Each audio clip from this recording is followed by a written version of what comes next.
for taking the time to join us today. We're very excited about all of your businesses, and as soon as all of this is passed out, I'm going to run you through a little presentation about pitching, some of the basics, some of the things that are known, some of the things that are unknown.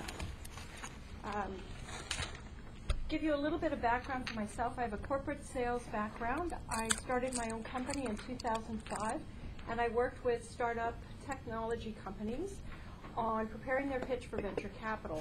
And it was really a great time to do it, 2005, of course. And a lot of the companies that I worked with were able to raise funds over and above what their initial target was. And really my approach to all of this, and I want you to think about your approach, is that you're in essence raising money for your company. Pure and simple. That's the sales job, so to speak, is raising money for your company. Does everybody have the handout? Okay. I left you plenty of room on the sides to make notes, if that is your bet. Okay. The first slide I'd like to have you guys look over is why raise capital. I think with women, we tend to be. We all suffer from the syndrome of I can do it all myself. And the one thing that we tend to do is bootstrap our businesses, and we run up our credit cards, and we take a second out on our house, and that puts us in a very precarious position. When you raise capital, you're spreading your financial risk across various investors and people who can help you grow your business. Some of the main things to remember as to why you're raising capital is, one, you're raising to minimize your personal risk. You're fueling your growth. I don't care how many credit cards you can max out or how much equity you can borrow against your home. It's never enough to fully fund the growth that can really bring you back the returns. So when you're raising capital, think of it in terms of growth. Also, if you have the ability and the desire to change the world, you need more than just what's in your own pocketbook to do it. Every large company out there has raised money at one point or another from a variety of investors in order to help them change the world. I work for a tiny little company called NCI, and it was a very, very small company, and the guy who took it over, Bill McGowan, went out and he raised millions and millions, and it became a powerhouse. It's now part of the Verizon Group. Also, your exits can be very lucrative. Women tend to make businesses and they want to hang on to them for the rest of their lives. The answer is you make more money when you sell it, when you have an exit, when you hold more of a minority position. I don't know if any of you know, but there's an extremely wealthy woman who helped start Cisco, but she never managed the company, she never ran it. She helped invent the technology. And now she is really big on the philanthropy, and she's doing all sorts of wonderful things for women. So know that this also can get you to your other goals as well, and that's an exit. Let's look at the next slide.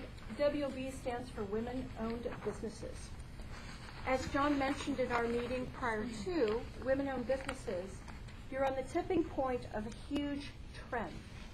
Okay, women-owned businesses are the coming wave of growth. And Elizabeth was kind enough to give me this statistic where in January alone, $46.8 million was raised by women-owned businesses to fund their companies. So right now you're at the head of this trend. There's money to be had. You're in an excellent position to do so.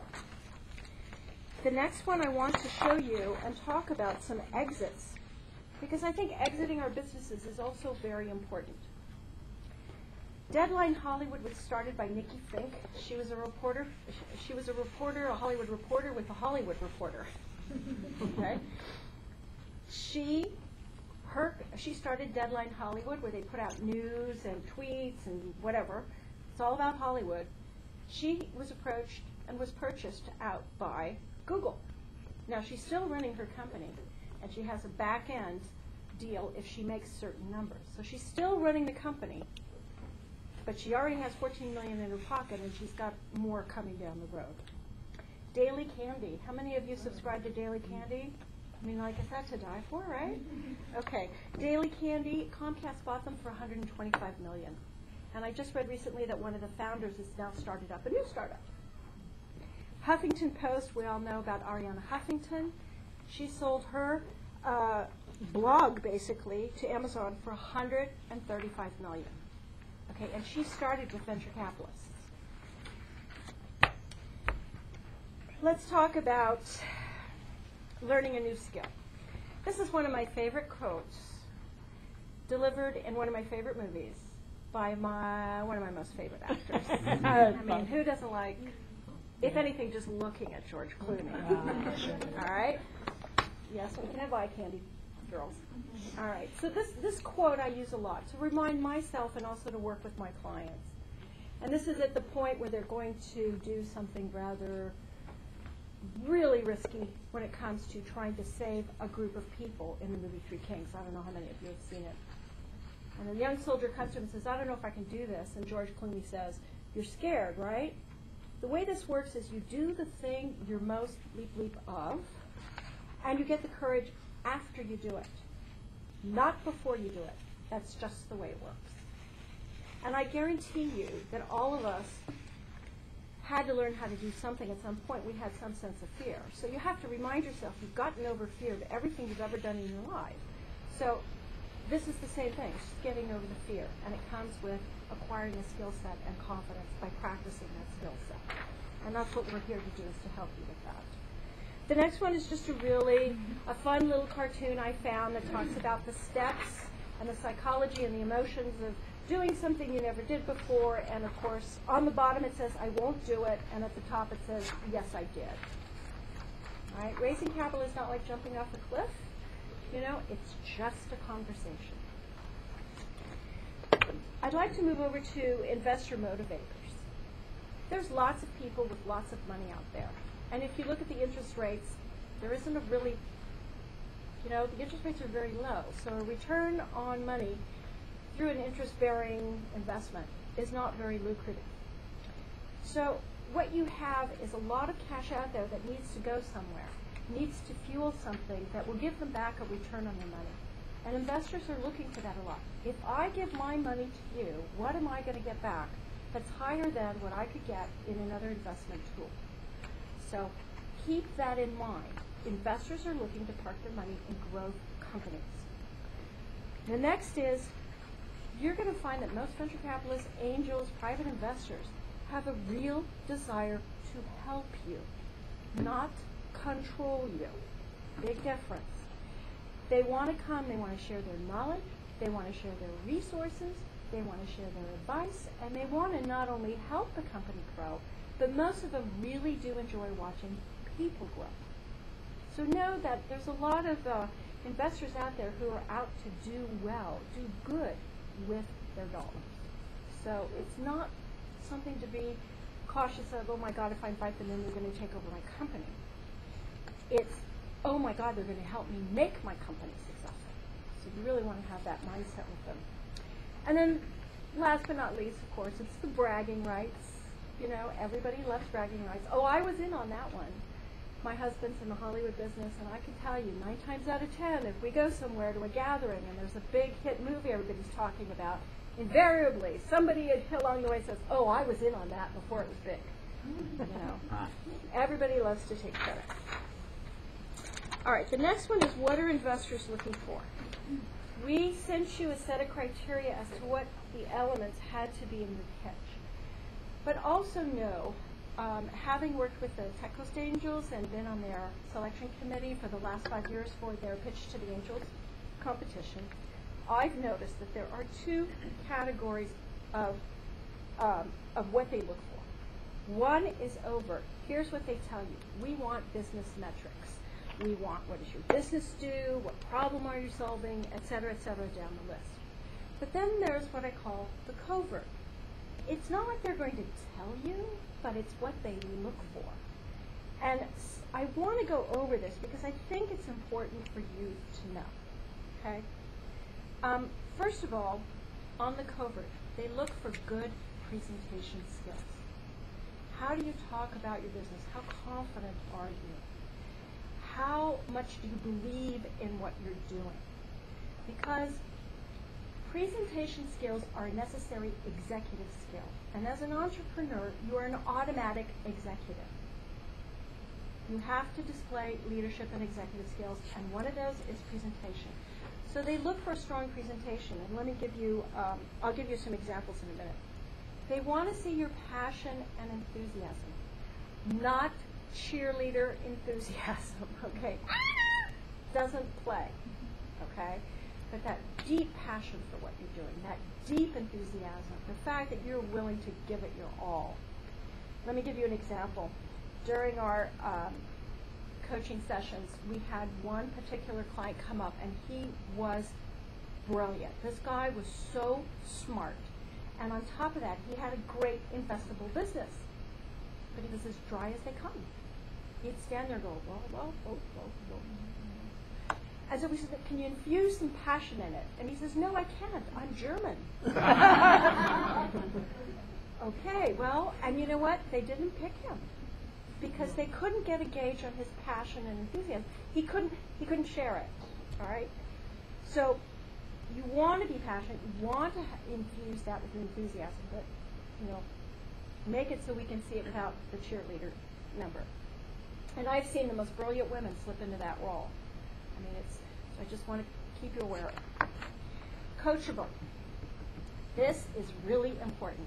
An investor wants to know that he can have a certain amount of influence because he's far more experienced, perhaps, in the industry that you are playing in, and he wants to bring, or she wants to bring, her knowledge to bear. I've done that. I know what I'm doing. Listen to me. And you have to be coachable. Because if you just say, look, just give me your money and leave me alone, isn't going to work. And part of an investor relationship is a relationship, and it's a give and take. All right? So it's very important that you are coachable, that you will listen to advice. All right?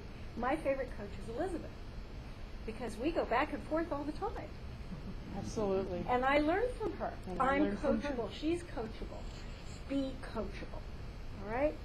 Leadership skills, you have to show that you can galvanize a team, that you can bring a team together, you can get them to work in lockstep, that you have access to really good talent, or if you don't, you're willing to have that investor bring good talent to bear. Because what wins are the A team. So you want as many A players on your team as possible, and you have to be that leader that can lead the A team. You cannot be threatened by that. You want your best sales. You want your best marketing guru. You want your best CFO possible. You have the vision. You have the idea. You have the motivation. You're going to keep that team going in the right direction. Okay? Be realistic about your opportunity. Be realistic about your business. Okay? Pie in the sky doesn't work. So you have to be realistic. Will this play in the marketplace? Will somebody give you their hard-earned dollars for what you are offering? You have to be realistic about it. Okay? Last but not least, you have to show persistence. We all know about persistence. So these are what I call the covert things that investors are looking for. Okay? About the pitch itself, I want to give you a couple of techniques. Today, you don't have to incorporate everything I'm saying or anything we all say. Just listen, because you're going to get a chance to work with us on an individual basis, and then, of course, you're going to come back and pitch us again. So, be enthusiastic. Be brief.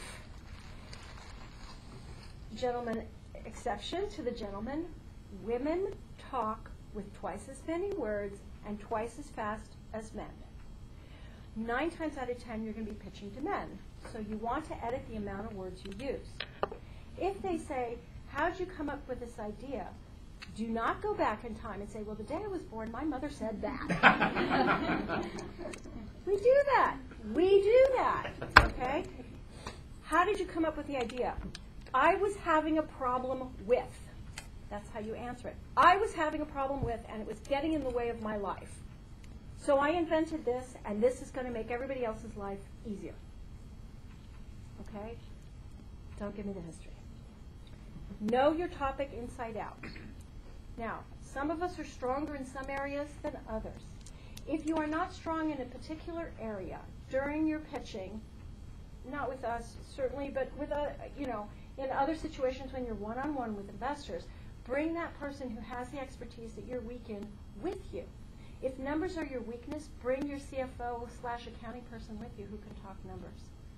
If you are weak in marketing, bring your marketing person with you so they can answer the business.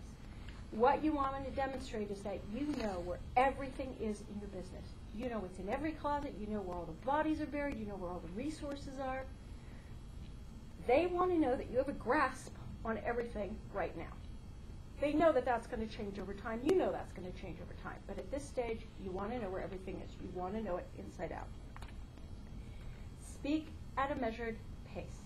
I'm not talking really fast today because I know that I have to demonstrate to you measured speaking, even tones.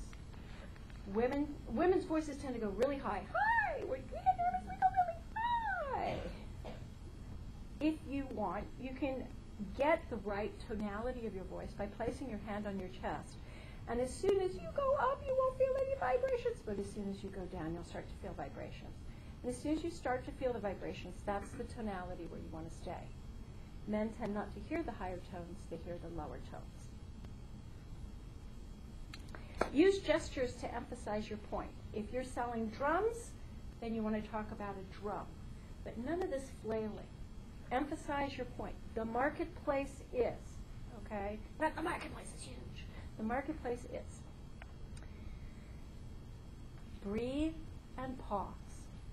The reason I say breathe and pause is that we tend not to breathe when we're nervous, and we don't pause. Now, in 2 minutes, you're not really going to have a chance to pause a lot. It's more when you're answering questions. Pausing does two things. One, it allows you to gather your thoughts so that what comes out of your mouth is a coherent answer. The second thing that happens is it lets the audience catch up with what you have said. We absorb information slower than when it's delivered. That's why I'm saying talk in a measured pace. Let people sort of get it. Okay? All right. Listen to the questions and pause before you answer. How did you get into this business? Well, I got into this business because I had a problem. I decided to solve it. That's what motivated me to get into the business. Okay? All right. Next slide. I'm so confused. You have experienced coaches here. We have done this for many years. We have investors. We have strategists. We are going to give you tons of advice. What I want you to do is to shift through the advice. Look at all the different pieces and decide which applies to your business best. You cannot be all things to all people. It's a tendency we women tend to have. We have to satisfy everybody in our immediate social group or family group, so we're all things to all people. I have 3 jobs. I'm really ready to fire myself as the family cook. I can't seem to do that. But I want you to shift through and pick that which will highlight your business and make it an attractive investment. Okay? Stick to the basics of your business. During this 2-minute pitch, you don't have a lot of space and time to talk about peripherals. So you're going to have to get real focused and just stick to the metrics that we've given you, because that's what they want to hear in the 2-minute pitch. Stay the high ground. When you're answering a question, do not get mired in detail. I know I've said this earlier. I'm going to say it again. Answer the question. And I don't know if any of you are watching Shark Tank. You watching Shark Tank? Okay. You'll see the investors going, well, it's a yes or a no. What are you going to give me? And the guy goes off and just absolutely destroys an opportunity. It's either a yes or a no. So answer the question directly. You know, what's your market size? There are 15 million women in the United States who have the same problem with no solution, easy solution at hand. You don't have to say, well, in my group of friends, we discovered that. Direct answer to the question. And I think that's it on the hints and tips. Next, have fun. There are moments of levity to be had. It's what you're going to walk away with and savor later on in life when you look back.